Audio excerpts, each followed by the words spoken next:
रामपुर नामक गांव में एक किसान रहता था जिसका नाम था मगरू। वह दिन भर मेहनत करता था और अपना घर चलाता था।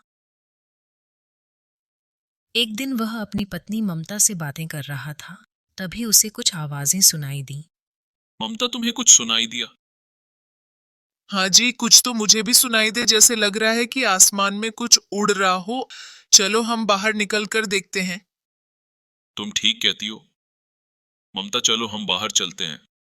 फिर वे दोनों घर से बाहर आ जाते हैं। देखो, आसमान में कुछ चमक रहा है। हाँ जी, दिख तो मुझे भी रहा है, क्या पता वो जहाज हो। हाँ ममता, तुम ठीक कह रही हो। चलो हम घर में चलकर सो जाते हैं। फिर दोनों घर में जाकर सो जाते हैं। सुबह होती है, तभी गांव का एक और किसान हरिया जोर जोर से रोने लगता है। रोने की आवाज सुनकर मंगरू वहां पर पहुंच जाता है।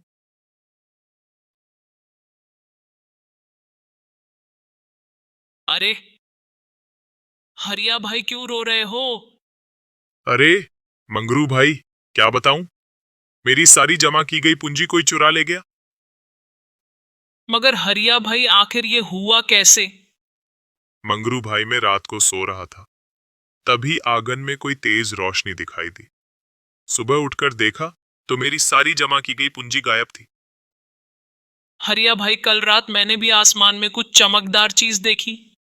मैंने सोचा कि क्या पता वह जहाज हो, मगर वह चमकदार चीज मुझे जहाज जैसी तो नहीं लग रही थी। हम अभी ही मुखिया जी के पास चलते हैं।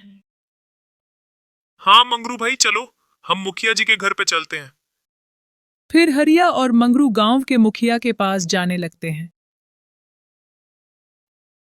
कुछ देर बाद दोनों मुखिया के घर पर पहुंच जाते हैं। गांव का मुखिया लालची और कंजूस था। मुखिया जी, बाहर आइए। आवाज सुनकर मुखिया बाहर आ जाता है। क्या हुआ मंगरू, तुम दोनों इतने सवेरे सवेरे यहाँ क्यों आए हो? अब मुखिया जी, कल रात को हरिया के घर में चोरी हो गई और वहां पर कुछ अजीब चमकदार चीज देखी। जाने वो चीज क्या थी।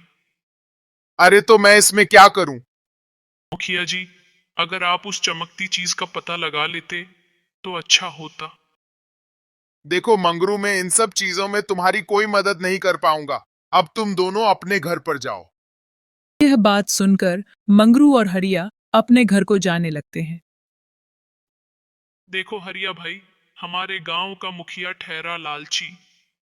इस समस्या का समाधान तो हमें खुद ही निकालना पड़ेगा। तुम ठीक ही कह रहे हो मंगरू भाई।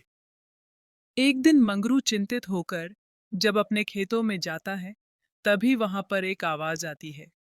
यहाँ पर आओ मंगरू। फिर मंगरू उस आवाज की तरफ जाता है। अरे ये मैं क्या देख रहा हूँ? यहाँ पर एक डंडा है जो कि बोलता है, कहीं मैं सपना तो नहीं देख रहा। नहीं मंगरू, तुम सपना नहीं देख रहे हो, मैं एक जादुई डंडा हूँ। बोलो तुम आखिर चिंतित क्यों हो?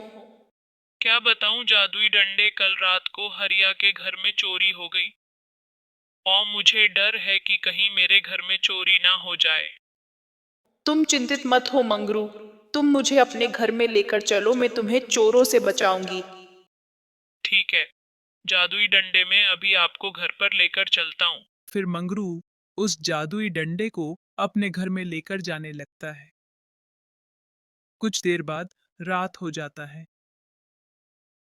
तभी चोर मंगरू के घर में घुसने ही वाला था। जादुई डंडा चोर को मारने लगता है। चीख चीख कर बोलता है, अरे मंगरू भाई, मुझे इस डंडे से बचाओ, नहीं तो ये मुझे मार डालेगा, बचाओ।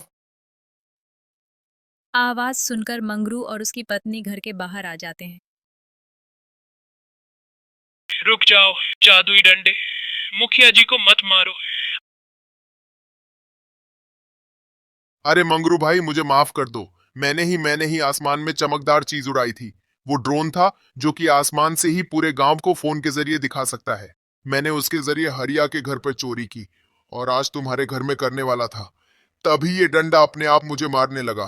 मुझे बचा लो भाई। आवाज सुनकर हरिया भी वहां पर पहुंच जाता है। मुखिया जी, आपने पूरे गांव के लोगों का जीना हराम कर दिया है। आपको तो सजा जरूर मिलेगा। तुम्हें तो मार देना ही बेहतर होगा। मंगरू भाई, इसे मार देना ही बेहतर है। मार दो इसे। अरे जी, इन्हें मारना बेहतर नहीं होगा, इससे हमें जेल हो सकती है। हम इन्हें छोड़ देते हैं। ममता सही कह रही है मुखिया। इस गांव से दूर भाग जाओ और इस गांव में दोबारा मत दिख जाना। नहीं तो ये जादुई डंडा तुम्हें मार देगा। मुखिया फिर उस गांव से भाग जाता है और फिर उस गांव में कभी नहीं आता। और इस तरह जादुई डंडे ने श्यामपुर गांव के लोगों को चोरों से बचाया।